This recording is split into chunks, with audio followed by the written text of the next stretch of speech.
Good morning, students. In previous video, students, we have discussed about the force between two parallel state conductor carrying current. हमने दो parallel straight conductor के बीच में force जो बेटा वो calculate किया था, और जो फोर्स की वैल्यू थी हमारे पास एक सिंगल के लिए वो थी आई बी एल साइन थीटा, और उस पर जो एक्सटर्नल फील्ड की वजह से इफेक्ट था वो हमने डिस्क्राइब किया था, बताया था। और वहाँ से जो पैरेलल स्टेट कंडक्टर के बिहाफ पे हमें रिजल्ट मिला था फोर्स का, वो attractive as well as repulsive था, depending upon the direction of flow of current. यदि किन्हीं दो पैरेलल स्टेट कंडक्टर में करंट सेम डायरेक्शन में फ्लो करता है तो उनमें अट्रैक्टिव फोर्स होगा, और यदि करंट की डायरेक्शन अपोजिट हो बेटा तो रिपल्सिव फोर्स होगा, जो आया था हमारा म्यू नॉट अपॉन 4 पाई 2I1I2 अपॉन में आर और मल्टीप्लाई एल, और फोर्स पर यूनिट लेंथ के लिए उस एल को हम नीचे ले गए थे। And now we have the torque on a current carrying rectangular coil when placed in a uniform magnetic field. बेटा हमें फाइंड आउट करना है टॉर्क कब, जब कभी किसी करंट कैरिंग रेक्टेंगुलर कॉइल को हम एक यूनिफॉर्म मैग्नेटिक फील्ड में लोकेट करते हैं तो किस तरह से उस पर टॉर्क लगता है। और टॉर्क क्या होता है बच्चों, ये हम स्टडी कर चुके हैं पहले। The force which causing rotation is known as torque. The force which causing rotation, जब भी हम किसी ऑब्जेक्ट पे फोर्स लगाएं और वो ऑब्जेक्ट रोटेट करना स्टार्ट कर दे तो उसको हमने टॉर्क का नाम दिया था, and this is the rotational analogue of force. तो फोर्स को हमने रोटेशनल मैकेनिक्स में टॉर्क के फॉर्म में स्टडी किया है।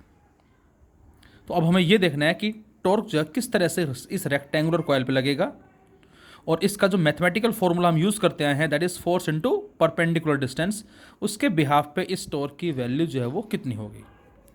तो बेटा उसके लिए हमने एक रेक्टेंगुलर कॉइल कंसिडर किया जिसको नाम दिया गया है PQRS, और जिसकी लेंथ जो है बेटा वो L और जो ब्रेड था वो B। और इस रेक्टेंगुलर कॉइल में हमने मान लिया I जो है वो करंट फ्लो कर रहा है। We assume I be the current flowing in the coil. यहाँ से सपोज करंट गया इस तरह से, और यहाँ से करंट कुछ ऐसे आया। और बच्चों इस रेक्टेंगुलर कॉइल को हमने एक यूनिफॉर्म मैग्नेटिक फील्ड में लोकेट कर दिया। इस तरह से हम समझ सकते हैं इसको, लेकिन बहुत सारे एरोज हो जाएंगे, इसलिए हमने केवल जो फील्ड है वो अलग अलग पोर्शन पे दिखा दिया है कुछ इस तरह से। अदरवाइज और भी दिखा सकते हैं हम, लेकिन थोड़ा सा डायग्राम को समझना हमारे लिए ईजी हो, इसलिए हमने थोड़ा सा स्पेसिंग के बिहाव पे दिखा दिया ताकि हम क्लियरली इसको देख सकें। अब बच्चों इसमें करंट है I, लेंथ इसकी L है, इसमें करंट है I, इसकी लेंथ कितनी बेटा B, सेम इसी तरह से और सेम इसी तरह से। अब मैं आपसे ये कहूँ कि ये बताएं कि इन सभी ब्रांचेस पे कितना कितना फोर्स लगेगा, तो बेटा उस फोर्स को हम फाइंड आउट करते हैं किससे, फ्लेमिंग लेफ्ट हैंड रूल के बिहाफ पे। तो अब ये करंट कैरिंग कंडक्टर है जो कि एक्सटर्नल मैग्नेटिक फील्ड में रखा हुआ है PQ। इस पे जो फोर्स होगा वो किस तरफ होगा और कितना होगा, तो आंसर है इस पे जो फोर्स है वो हमने F1 मान लिया।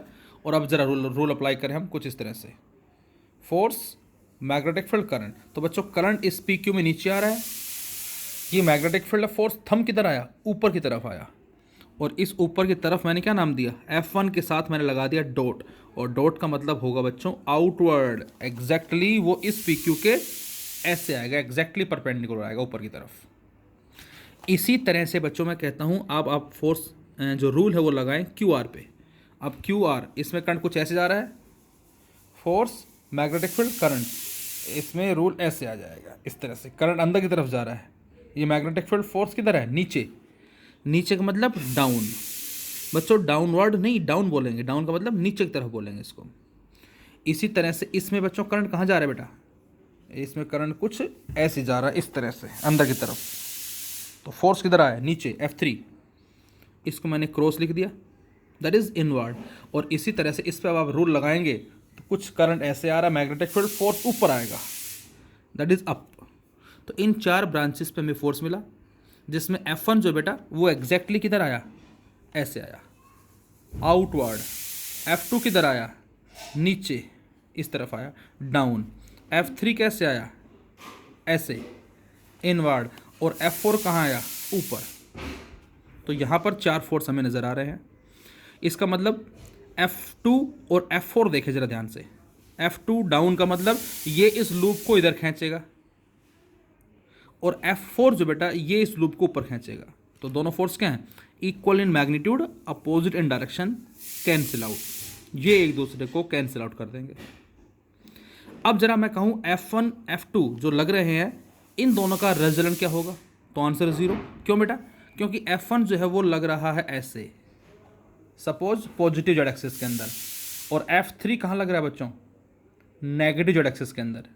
तो यहाँ पर भी नेट फोर्स क्या हो गया? 0। और जब कभी नेट फोर्स 0 होता है बेटा, उसको बोलते हैं ट्रांसलेशनल इक्विलिब्रियम। तो ये जो रेक्टेंगुलर कॉइल है ये ट्रांसलेशनल इक्विलिब्रियम के अंदर होगा। देखो इन दोनों फोर्स का इफेक्ट 0, F2 F4, और F1 F3 का भी 0 है।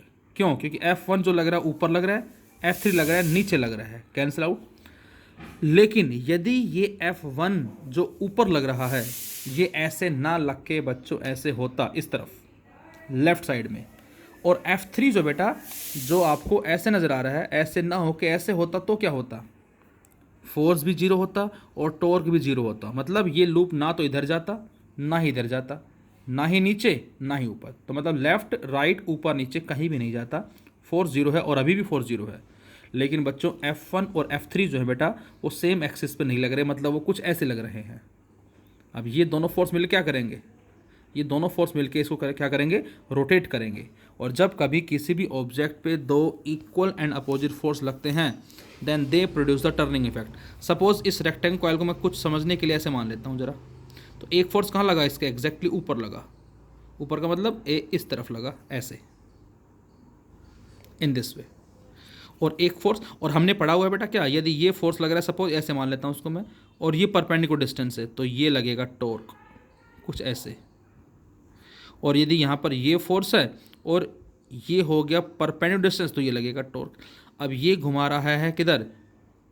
Anti clockwise. ये भी किधर घुमा रहा है? Anti clockwise. तो दोनों फोर्स इनटू परपेंडिकुलर डिस्टेंस का प्रोडक्ट आपस में एडअप होकर क्या देगा?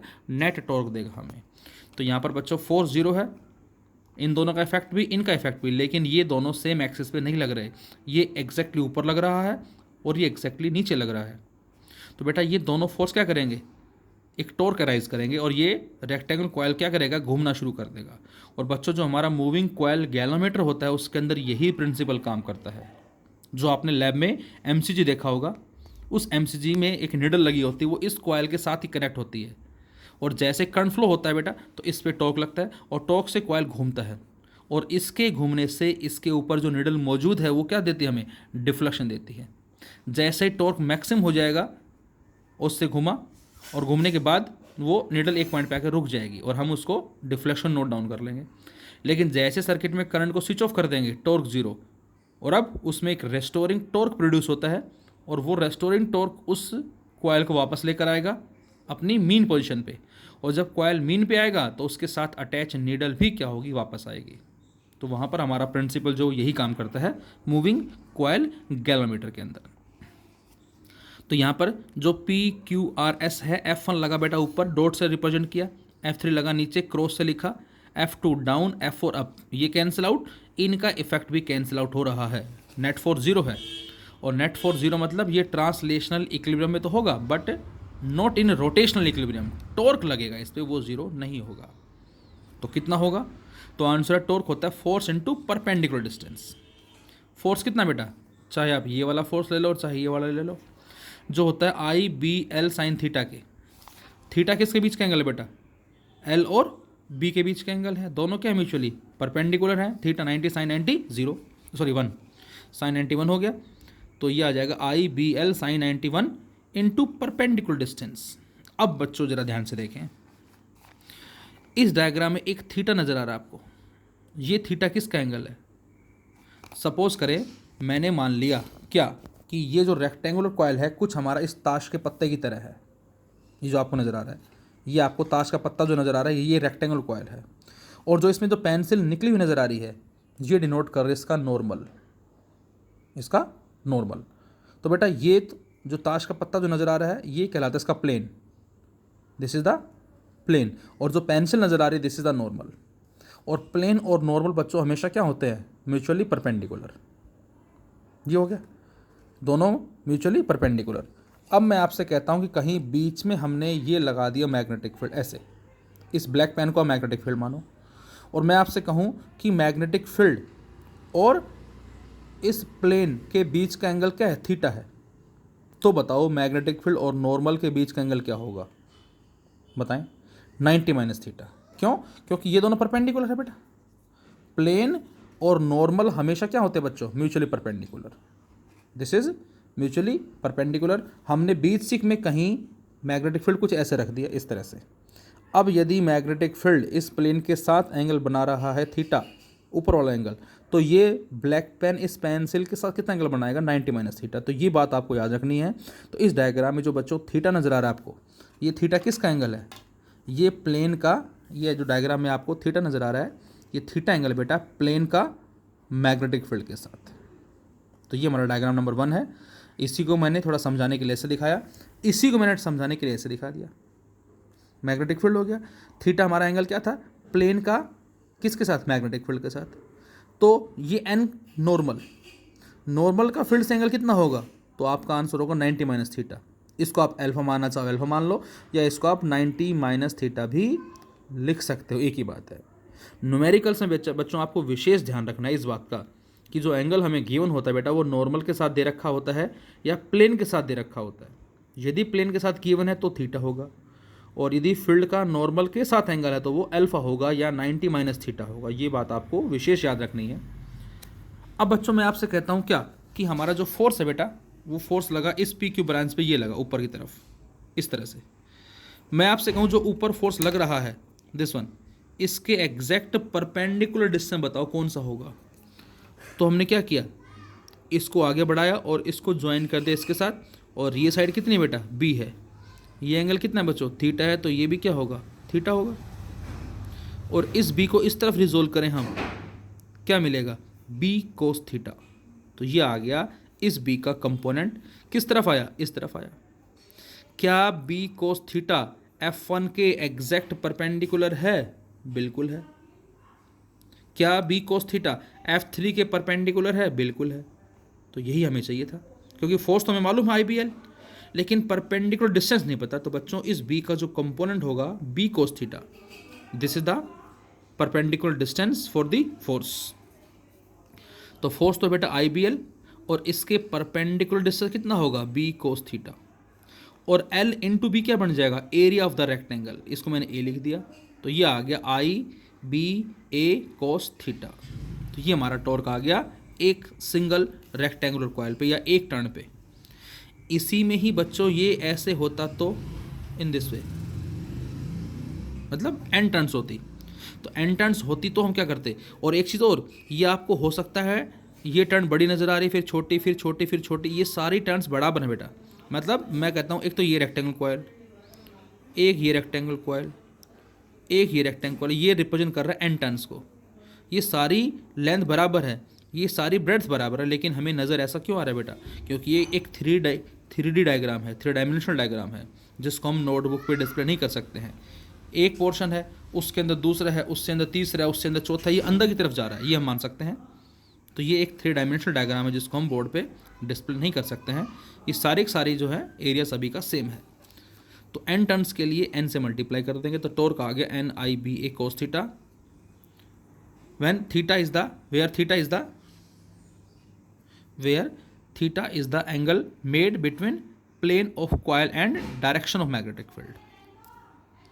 अब हमने क्या माना, हमने मान लिया कि मैग्नेटिक फील्ड इस नॉर्मल के साथ कितना एंगल बना रहा है, अल्फा। तो मैंने लिखा क्या, alpha be the angle between normal and magnetic field. अब यदि अल्फा नॉर्मल और फील्ड के बीच का एंगल है, तो थीटा और अल्फा का सम कितना होगा, 90 डिग्री। तो थीटा कितना आएगा, 90 माइनस अल्फा। और जब इस थीटा को पुट करते हैं प्रीवियस रिजल्ट के अंदर, यहाँ NIBA cos थीटा की जगह 90 माइनस अल्फा, तो ये साइन अल्फा बन जाएगा। तो यहाँ से टॉर्क आ गया MB साइन अल्फा, या इसको हम M vector cross B vector भी लिख सकते हैं। तो जब भी आपसे कहा जाए कि when plane of the coil lying parallel to the direction of magnetic field, जब कभी भी कॉइल का प्लेन जैसे इस तरह से, ये इस ब्लैक पेन को आप क्या मानो, मैग्नेटिक फील्ड मानो, और ये हमारा रेक्टेंगल कॉइल हो गया। अब मैं आपसे कहूँ बताओ बेटा, इस डायग्राम के अंदर बताएं आप ज़रा, थीटा कितना है? तो आपका आंसर होगा थीटा 0 है। क्यों? प्लेन भी इसी तरफ है और फील्ड भी इसी तरफ है, थीटा 0। और जब थीटा 0 है, cos 0 1, टॉर्क मैक्सिमम। अच्छा, इसी डायग्राम में मैं कहूँ आपसे अल्फ़ा कितना है, तो अल्फ़ा किसके बीच का एंगल है? मैग्नेटिक फील्ड और नॉर्मल के बीच का एंगल है। दोनों क्या म्यूचुअली परपेंडिकुलर है, और दोनों परपेंडिकुलर हैं, इसका मतलब क्या होगा? अल्फ़ा यहाँ 90 डिग्री हो गया, साइन 91। तो बच्चों ये आपको विशेष याद रखना है, मैं फिर बोल रहा हूँ आपको कि एंगल जो है न्यूमेरिकल्स में हमें प्लेन का दे रखा है या नॉर्मल के साथ दे रखा है। यदि मैं आपसे कहता हूँ if plane of the coil makes an angle 30 degree with the magnetic field, इसका मतलब क्या होगा? Plane of the coil makes an angle 30 degree with the magnetic field, ये थीटा दे रखा है हमें, थीटा 30 मतलब कोस 30। तो अल्फ़ा कितना होगा? 60 होगा, साइन 60, और दोनों की वैल्यू क्या होती है? सेम वैल्यू होती है। तो ये आपको इस बात का याद रखना है। इस तरह से दे दिया, इस तरह से दे दिया। अब इस डायग्राम बताएं, इसमें प्लेन देखें और इस ब्लैक पेन को देखें, मतलब मैग्नेटिक फील्ड को देखें, दोनों क्या हैं? परपेंडिकुलर। और जब प्लेन फील्ड के परपेंडिकुलर होगा, थीटा 90 डिग्री हो जाएगा। अच्छा, अल्फ़ा कितना होगा? तो पेंसिल और पेन दोनों सेम डायरेक्शन में है, मतलब नॉर्मल और फील्ड दोनों पैरेलल है। अल्फ़ा 0, तो थीटा 90 बोल दो या अल्फ़ा 0 बोल दो, दोनों का मतलब सेम है। टॉर्क यहाँ 0 हो जाएगा, इस केस में कोई टॉर्क नहीं लगेगा। और जब टॉर्क मैक्सिमम होता है बेटा, इसको हम बोलते हैं रेडियल फील्ड कंडीशन। ये हमारा रेडियस वेक्टर के अलोंग जो है कहलाता है रिजल्ट, जो हम आगे पढ़ते हैं मूविंग कॉइल गैलोमीटर के अंदर, जो हम स्टडी करेंगे फिलहाल। तो टॉर्क हमारा मैक्सिमम आ गया, this is the radial field. अब जैसे आपको दिया जाए, सपोज हमारे पास लूप दे दिया इस तरह से कुछ, और इसमें नॉर्मल और फील्ड दोनों क्या हैं बच्चों? पैरेलल है। इसमें इस तरह से दे रखा है, इसमें इन दिस वे। तो अब आपसे कहा जाए बारी बारी से बताओ सभी में रिजल्ट जो क्या होगा। तो यहाँ पर देखें, नॉर्मल और फील्ड दोनों पैरेलल हैं, इसका मतलब क्या होगा? नॉर्मल और फील्ड पैरेलल है, इसका मतलब यही डायग्राम बन जाएगा ये वाला, इस तरह से।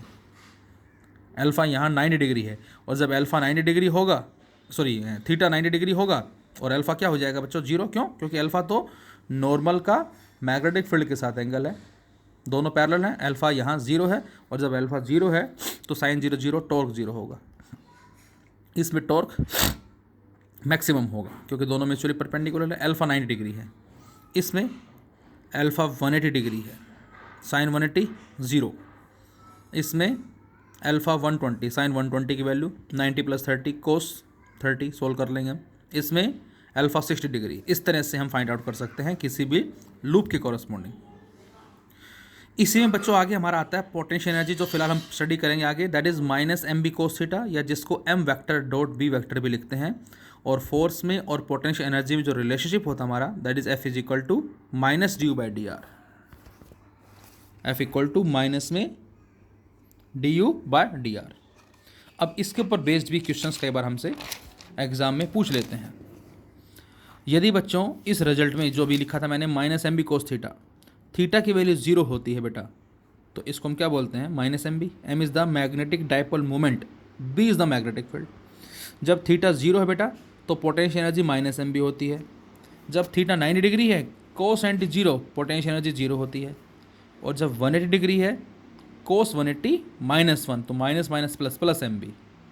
और जो हम पहले स्टडी भी कर चुके हैं, इसको बोलते हैं स्टेबल इक्विलिब्रियम, इसको बोलते हैं अनस्टेबल इक्विलिब्रियम, और इसको बोलते हैं हम न्यूट्रल इक्विलिब्रियम। कि जब कभी किसी भी ऑब्जेक्ट जो कि उसकी मीन पोजीशन पे है, स्लाइटली हम डिस्प्लेस करवा के छोड़ें उसको, तो यदि वो मीन की तरफ वापस आ जाता है, तो उसको बोलते हैं हम क्या? स्टेबल इक्विलिब्रियम का नाम देते हैं यहाँ से। मतलब इसको स्लाइटली यदि हम रेक्टेंगुलर कॉइल को स्लाइटली टिल्ट करते हैं, ये हम आगे मैग्नेट में भी स्टडी करेंगे, तो उसके बिहाफ पे इस पर एक रेस्टोरिंग टॉर्क लगता है जो उसको मीन की तरफ लेकर आता है। और यदि थीटा 0 हमारे पास है, उस केस के अंदर अनस्टेबल कब होगा? जब वो मीन से दूर जाता है। और न्यूट्रल, जब थीटा की वैल्यू हमारे पास कितनी है बच्चों? 90 डिग्री है, उस केस में न्यूट्रल इक्विलिब्रियम। तो पोटेंशियल एनर्जी जब मिनिमम होती है, दैट इज स्टेबल।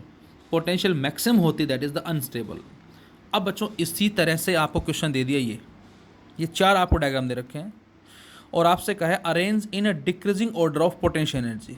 इन चारों को decreasing order of potential energy में अरेंज करना है, मतलब सबसे ज़्यादा, उससे कम, उससे कम, सबसे कम। और अभी अभी हमने पढ़ा है कि पोटेंशियल एनर्जी कितनी होती है, minus M B cos theta.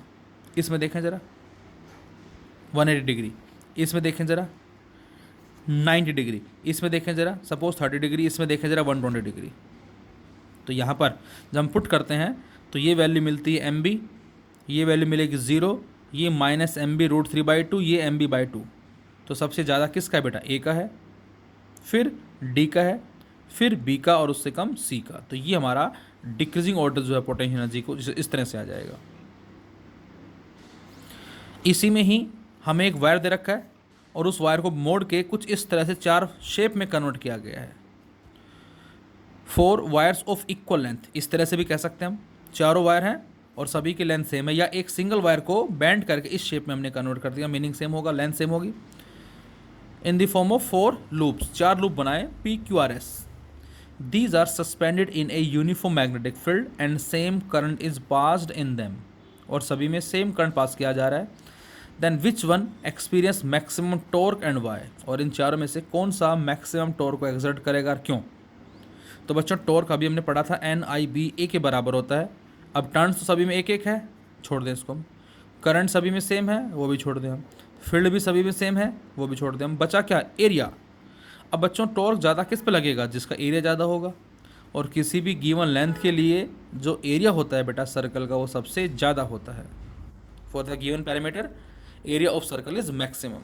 तो इस एस में जो टॉर्क लगेगा मैक्सिमम लगेगा। रीज़न क्या होगा, क्योंकि इसमें सर्कल है और सर्कल की लेंथ जो है वो सर्कल का एरिया जो बेटा वो ज़्यादा होता है as compare to square as well as rectangle.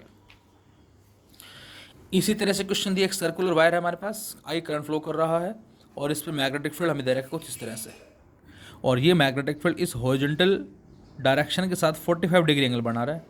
Torque बताना कितना होगा।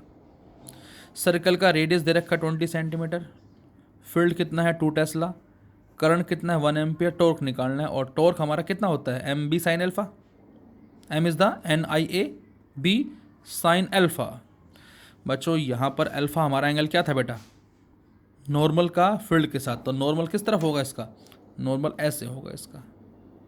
ये नॉर्मल आपको नज़र आ रहा है, फील्ड किधर है, इधर है। What is the angle between normal and field, 90 degree. ध्यान से देखें, ये 45 केवल हमें कंफ्यूज करने के लिए दे रखा है। तो यहाँ पर 90 डिग्री एंगल होगा, साइन 91। तो ये बचेगा NIAB। N1 है, आई दे रखा है, area of the circle πr², और बी हमें मालूम है। तो इन सभी को पुट करके हम सोल्व कर लेंगे और हमें टॉर्क मिलेगा 0.25 न्यूटन मीटर। तो this is all about torque on a current carrying rectangular coil when placed in a uniform magnetic field. तो जब कभी भी यूनिफॉर्म मैग्नेटिक फील्ड में हमें करंट कैरिंग रेक्टेंगुलर कॉइल को लोकेट करेंगे तो बेटा 4 फोर्स लगेंगे इन चारों ब्रांचेस पे, जिसमें से ये दोनों क्या करेंगे, कैंसिल आउट। कैंसिल आउट तो ये भी कर रहे हैं, लेकिन ये दोनों मिल क्या करेंगे, इस पर 2 इक्वल एंड अपोजिट फोर्स लगा के इसको घुमा रहे हैं। और घूमने का मतलब यहाँ पर एक टॉर्क अराइज हो रहा है, और जो बराबर किसके होगा, force into perpendicular distance. Force कितना था IBL, डिस्टेंस कितना आया था हमारा B cos थीटा, और वहाँ से NIBA cos थीटा या NIBA sin alpha. And this is the principle of moving coil galvanometer.